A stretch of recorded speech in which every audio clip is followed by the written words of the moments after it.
আগামী 1 জুন পর্যন্ত অন্তর্বর্তীকালীন জামিনে মুক্তি পেয়েছেন দিল্লির মুখ্যমন্ত্রী অরবিন্দ কেজরিওয়াল। আর মুক্তি পাওয়ার পরেই আবারও মোদী সরকারের বিরুদ্ধে গর্জে উঠলেন তিনি।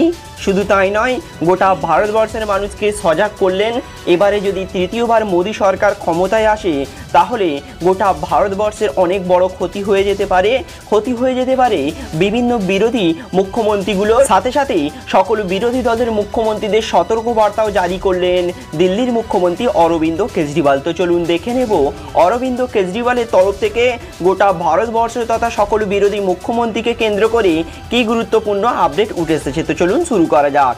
আলোচনা শুরু করার পূর্বে প্রত্যেকবারের মতোই করব একটি রিকোয়েস্ট, ইনফরমেশনটি যদি ভালো লেগে থাকে অতি অবশ্যই ভিডিওটাকে লাইক করবেন, চ্যানেলটিকে অতি অবশ্যই সাবস্ক্রাইব করবেন, পাশে থাকা বেল আইকনটিকে প্রেস করবেন এরকমই লেটেস্ট ট্রেনিং আপডেট সবার আগে পাওয়ার জন্য।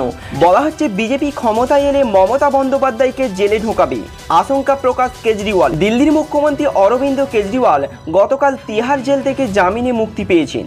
মুক্তি পাওয়ার পর তিনি বলেন, এই তানাশাহি জনতা শেষ করবে, জনগণ বিচার করবে। এর সাংবাদিক সম্মেলনে অন্যরকম দাবি করলেন কেজরিওয়াল।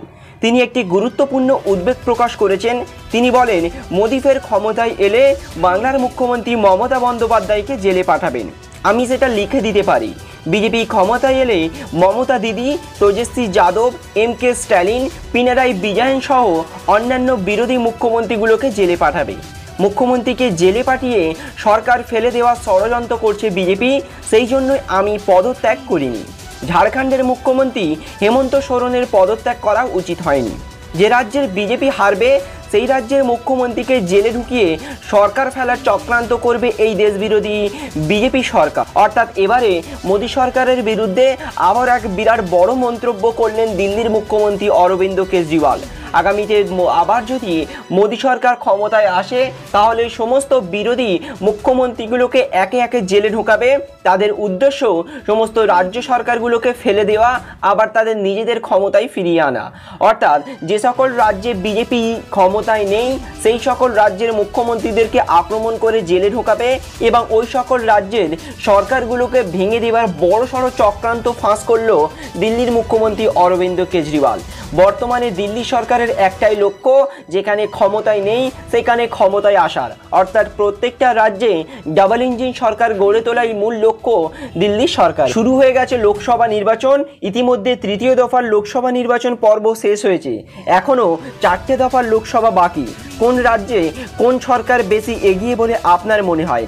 পরবর্তীকালে কি মোদী সরকার তৃতীয়বারের জন্য ক্ষমতায় আসতে পারবে?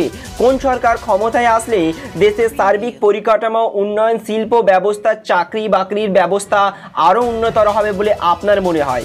কোন সরকার ক্ষমতায় আসলে দেশের মহিলারা আরও সুরক্ষিত ফিল করবে বলে আপনার মনে হয়? এ ব্যাপারে আপনার গুরুত্বপূর্ণ মতামত অবশ্যই কিন্তু আমাদেরকে কমেন্ট বক্সে লিখে জানাবেন। Thank you friends, thank you for